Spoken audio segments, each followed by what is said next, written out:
Leap to Lead. That is the theme of our this year's budget programming. And this is the first budget of the new government, or Modi 3.0.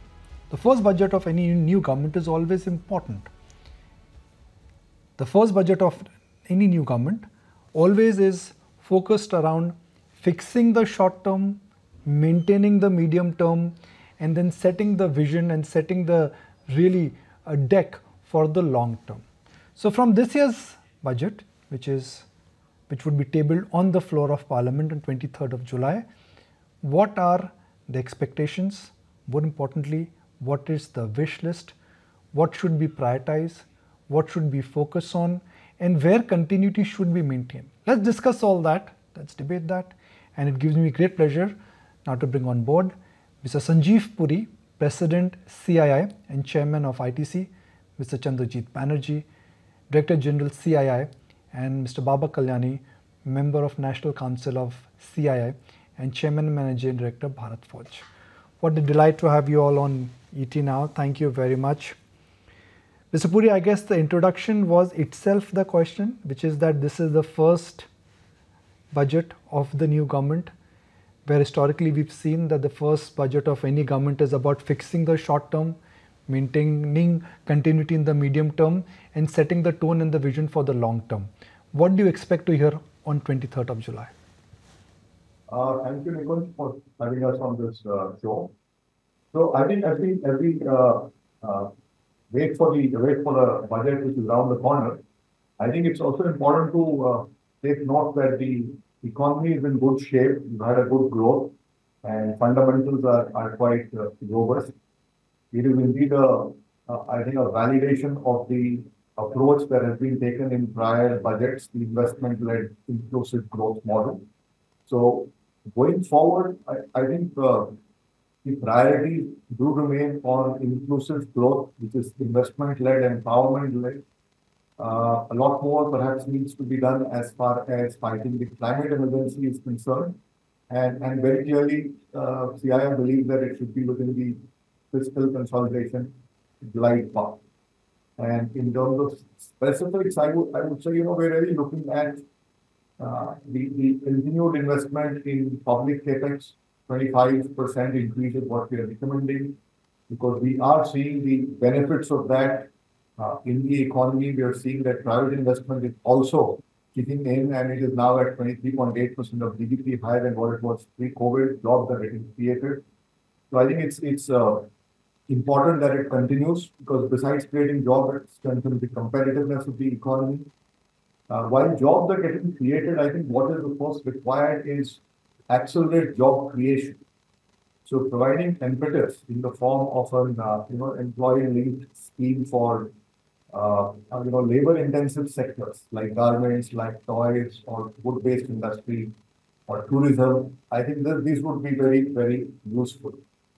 Now, for the economy to continue having high sustained growth rates, it's also important that agriculture productivity is also strengthened, and that's also an opportunity. So investments in the agriculture sector through infrastructure, farmer collectives, the integrated aqua parks, for example, that was spoken about in the water accounts, I think also are important steps that should be taken forward. And before I close, I must also add that this whole piece of climate agency is another important one, where a lot of resources are required for decarbonization. Therefore, creation of a green fund, that would be one ask. But besides that, I think we also need to really press the pedal hard on adaptation, because extreme weather events are multiplying. Water, is becoming a challenge. So setting up something like a national commission on adaptation, a national mission on water. I mean, these would be some of the, I believe, important steps that could be taken to strengthen and build on the lots of positives that exist in the economy today.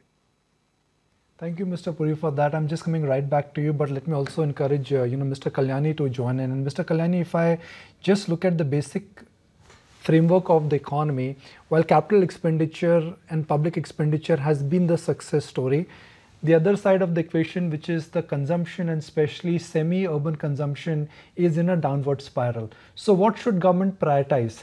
Fixing what is under stress or continue to focus on public spending and capital expenditure? Well, I think the most important part, first, as you earlier mentioned, Nikunj, was we should have policy continuity. We should not have any surprises in the budget. I think that will give a lot of confidence to industry, entrepreneurs, and everybody who's participating in this economy. Second, to answer your question, in terms of consumption, I think the real problem that we are facing in our country is all our urban conglomerates or urban cities are getting highly congested, except, if you take Delhi's Luton out of the system, almost every city is congested. There is no infrastructure. People take 3 times the amount of time to go from point A to point B. And these are issues that need to be solved. Of course, these are partly, mostly state-related issues. But clearly, if these are not solved, it's unlikely that you will find the economy moving forward in terms of consumption too much. I have 2 other points that I'd like to say. One is the long-term goal, which our Honorable Prime Minister said for 2047, is to create large number of jobs and create a large manufacturing sector. I think we have a great opportunity. China plus one was a slogan, but I don't think we need to go on that slogan. We need to create an India-centric approach where we can bring a lot of manufacturing from other parts of the world into India and become a truly product nation, exporting products from India, made in India to the rest of the world. The last point is on defense. It's been a great process of liberalization in defense, a great acceleration of exporting defense products, and I think that's working well, and I think that needs to continue, and the push needs to be made even harder. So these are the 4 points. CB, good evening to you as well. They often say that don't fix if ain't broke. Do you think this budget should be only about maintaining continuity? Kuch change mat karo. It should be a no harm budget. Thanks, Nikunj. I see, yes, of course, continuity. Continuity is important in terms of what Mr. Baba Kalyani was mentioning, in terms of policy certainty. So definitely one direction has to be policy certainty. But change, yes, even in continuity, there has to be changes because times change. Therefore, we need to have certain areas of focus which are critical. The focus, while as the continuity is important in areas like, say, CapEx, and the private sector really coming in now strongly and will come in even stronger. So that continuity is required. The continuity in terms of fiscal discipline, etc., that's going to be very, very important, and that will remain. But as we see, the world, the global economy, the geopolitics, the geoeconomy, and India's situation, India's economy, I would think that there are opportunities where we need to focus on. Of course, we spoke about the green fund, green transition, small scale being given important, and access to that transition fund. That's important. Second, rural economy, how do we create more rural businesses, non-rural, non-agricultural rural jobs? So we need to really work in a different manner altogether. The third very critical thing, the next story of India, I strongly believe, lies in the states of India. and therefore the reforms, etc., that are going to come, which will bolster growth, which will really help us competitive, is going to be changes that needs to be carried on in the states. And in that, one of the biggest success stories of India that I see in the last few years have been the tax reforms. Today, we are very strong in terms of tax rates, corporate tax rates, but we need to see that taken forward in the story in the states. The GST is a great success story. So GST-like councils, which will zoom into areas like agriculture, labor, and so on, many other areas where we need states collaboration, cooperation to see things really move. That's the emphasis. And my last point, where I see change as well as we continue, is manufacturing. And in manufacturing today, we see pieces like advanced manufacturing. We see many new, this entire piece on AI, say, for instance, all of that have social impact as well as impacts on jobs. So I would think that as we move along, those newer areas, where we need to go on sort of a mission mode, should come into the budget. And those are no surprises, definitely, but those are pleasant surprises to see, or pleasantly welcome and recommended areas of change that we would like to see as we move along, Nikunj. Thank you very much for that. Let me also encourage Mr. Bhimani now to come in. Mr.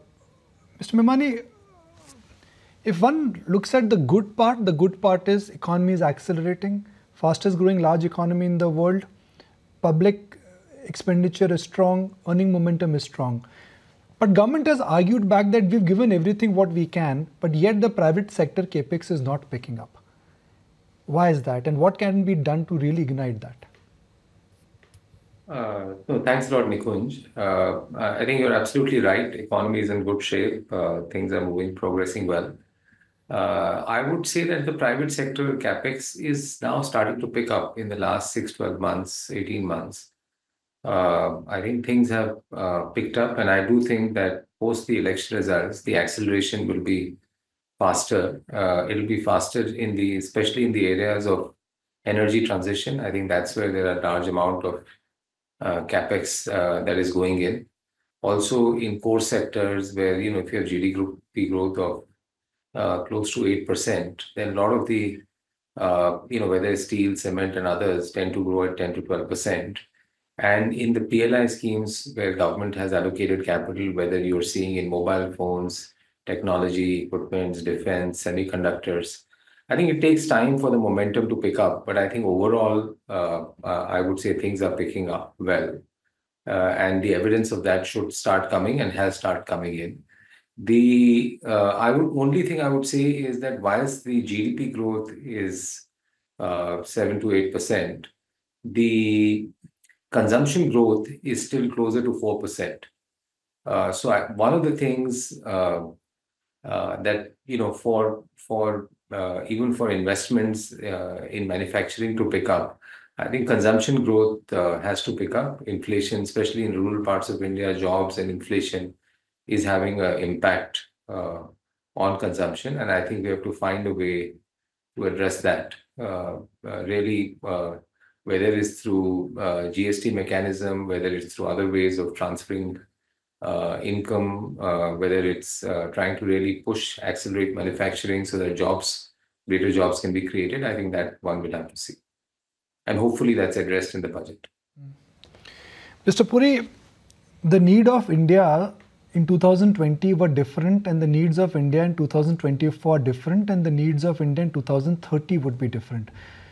Could this budget be really a stepping stone to identify that if India has to grow at 6 to 7%, and if we have to be future ready, this budget could unleash a lot of long-term reforms? So, let me start by saying that, 6 to 7 should not be the aspiration. We should really be talking about 8%. In fact, CII estimates indicate that this year itself there is potential to do 8%. So we should really be talking about 8%. And yes, I think for what we want to achieve by 2030, there's a lot of work and actions that would need to be taken now so that the momentum builds up. So Some of these are the very important ones, as CV alluded to just a short while back, are stuff that lies at the intersection of the center and state. More state, I would say. These are the next set of reforms, whether it's in agriculture, in power, in land, in labor, and so on and so forth. So how to create a platform where some consensus can be built on these things would be very important. The second area is that India has a demographic advantage. It's a terrific advantage, and it has many positives. But to really benefit from it, I think what we need to really ramp up is the social infrastructure. Spends in health, education needs to go up, and we create a roadmap on how these would achieve certain benchmark levels over a period of time. And how do we kind of strengthen skilling? Of course, this is also equally a responsibility of all of these are equally responsibility of industry also to step up, because we have our formalized skilling right now just about 5%, whereas the figure is much higher in developed economies. So how do we take it as a first step? Maybe to take it to 25 or 30%. What needs to be done? I think these are important steps that need to be taken for the long term. The third very important area is to address this area of emerging technologies. Are we going to ride the AI wave? And how do we ride the AI wave? And we have all that it takes to ride that wave and benefit from it. Similarly, advanced manufacturing, ICEs, etc. These are some very important areas that need to be addressed. And of course, to be successful in future, or rather I would say the biggest risk that every economy has is really this climate emergency. That is also responsible for inflation. It also creates this consequent impact on consumption. So it's a kind of a very serious issue. So we need to address that. Besides decarbonization, I think this area of adaptation, and coming back to what I said earlier, is extremely important, because we need to create resilience in the agri-value chains. We need to create resilience in our physical infrastructure. We need to make sure that the future infrastructure is aligned to the new codes being developed for resilient infrastructure. So adaptation becomes very important. Progress cannot be made if you don't have water. Neither from a quality of life perspective, but also from industrial activity cannot progress without water. And we find that water is a challenge. So, and there are, for all of these, there are examples on how these can be addressed.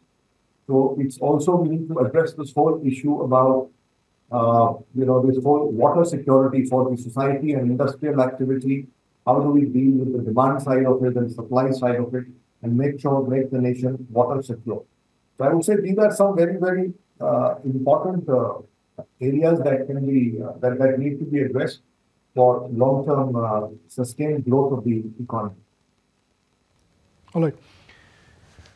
Mr. Kalyani, they are calling it that everyone is saying that this is manufacturing renaissance in India has truly arrived, whether it is China Plus or the government intention after PLI schemes. So the base building process has started, but if we have to really accelerate it further, what else can be done? Right now, what is moving? What can really make it roll further? I think India needs to adapt on a larger scale to all these new emerging technologies that are coming. Artificial intelligence, digital manufacturing, creating smart manufacturing. And the big advantage that we have is this is completely aligned to our demographics that we have. Younger people coming out of colleges, reasonably equipped. We just need to create the kind of encouragement that is required to make this happen. And that is what I said earlier, that we can be the next, we don't have to take the China approach of creating manufacturing for export. We need to create manufacturing with excellence, that automatically industries will come and create capability or create capacities in India. And that's the way we need to do it, because everybody is moving in that direction. And I don't see a national movement happening in that direction yet. And I think that will be very important to have a national movement. The second point I'd like to make is on the energy transition. Energy transition is happening very well in India, but one of the things we need to be very careful and do it is create our own carbon credit market. We should not depend on Europe or somewhere else who is creating a carbon credit market and we are just piggybacking on it. India is large enough a country. We should create our own carbon credit market. And that will be very important going forward in terms of energy transition. Mr. Memani, if I may just talk about the whole tax angle, how things are moving in terms of the big reform which is needed post the corporate tax cut. What is that big thing which is needed in terms of clarification or simplicity purely on the tax front? Yeah, I won't say any big thing, but there is certainly simplification that is required. And I think that simplification, whether it is in terms of tax withholding, where you have rates ranging from 1% to 30%, and in many cases, the definition of what rate applies is very nuanced, which leads to unnecessary litigation. And there are almost 33 sections that deal with that. So I think I would say that probably is one. Capital gains is another area which is very similar. I think some level of simplification is required. The third area where I think is important is this entire area of dispute resolution, and the government has to find an easier way of dispute resolution rather than things being stuck up in the system for 10 years, 15 years, 20 years. I think there have been some initiatives that have been taken, like APAs and others, which have worked well. But I think we need to find a way that we increase capacity in dispute resolution. We need to find a way that there is more and more. If there is an issue, then it's proactively resolved through notices, through clarifications, rather than sitting in courts. Then I would say it's not related to budget, but in some ways how technology is used in a more effective way. I think the government has done a phenomenal job in some areas. And also if you look at the tax buoyancy, especially in direct taxes, I think part of it is obviously to do with the way they've used technology to enhance compliance and to bring in simplicity. I think that journey has to get accelerated. So I would say a lot of things around that. In personal tax, I do believe that given the inflation and everything else that has happened, there has to be more, the minimum thresholds, under the new tax regime starts at 7 lakhs or so. I think we need to create greater economic space for people, with income levels of less than 10 lakhs. And I think that in many ways will boost consumption. And a lot of that money will come back to government, whether in terms of direct taxes or indirect taxes, but it'll give more freedom, especially at lower income levels. CB, couple of last questions for you. CB, what about good old reforms which always are, in a sense, being delayed because of political compulsions, land, labor, and agri? So, for the next phase of growth to come, when we really need that accelerated pace of growth towards Viksit Bharat, I think these are reforms which need to be accelerated and actually brought onto the table. So one is, how do we bring it? So the labor codes, say, for instance, the 4 labor codes were announced. The implementation lies in the states. And that's where I think we need to see how do we build consensus amongst the states. Today, the states also understand that it is important for them to get employment to be a very central centerpiece in their work, in their deliverables. So I think that's the type of consensus that we need to, or understanding that we need to bring about, that these labor codes that we are talking about leads to ease of employment, and which leads to actually greater employment. So we need to build the narrative to actually see how the states understand and translate these type of things into action in terms of implementation.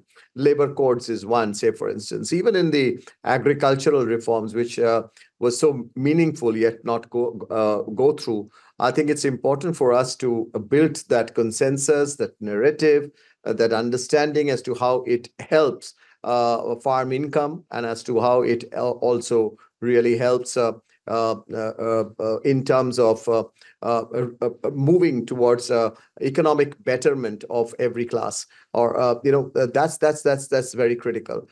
So in all of this, what really boils down to is to see that we need to bite that bullet, and therefore really need to show that that these can be strong strong indicator, tools towards greater economic growth and economic well-being. So I think we would see certain movements towards both labor. One expects that. And today the labor force is so much. You have the gig workers on one side, you have the migratory workers on the other side. So it's very important to see how we can have an approach which actually is beneficial for all. So both for industry as well as for the well-being of the labor. So, and similarly for other reforms, land, say, for instance, today, that's also a state subject. And there, how do we, while land banks have been announced, how clearances are quicker, and once committed, that we don't have any backtracking on it. Those are areas where we should actually, outside of the budget, play up the good stories of India, and even create some sort of a ranking method to say like what one had done sometime in the past on ease of doing business. So these are areas that could be done, that where we need to build consensus. And that's why we said that we should have something like a council which really cuts across all states and the center, which to develop a consensus and then move on these reforms. And I would really look forward to the budget remaining on course on some of these matters, to see at least give a roadmap for some of them for the future. Well, gentlemen, less than 30 minutes and we've got a real, important set of ideas, and all of you have really articulated what needs to be done to ensure that continuity is maintained and India really takes that giant leap forward, and how can we really lead to leap. So I'll take a moment to thank all of you individually, Mr. Puri, Mr. Memani, CB, Mr. Kalyani. Thank you all for joining us on ET Now, and it's just been an absolute honor to host you on the show.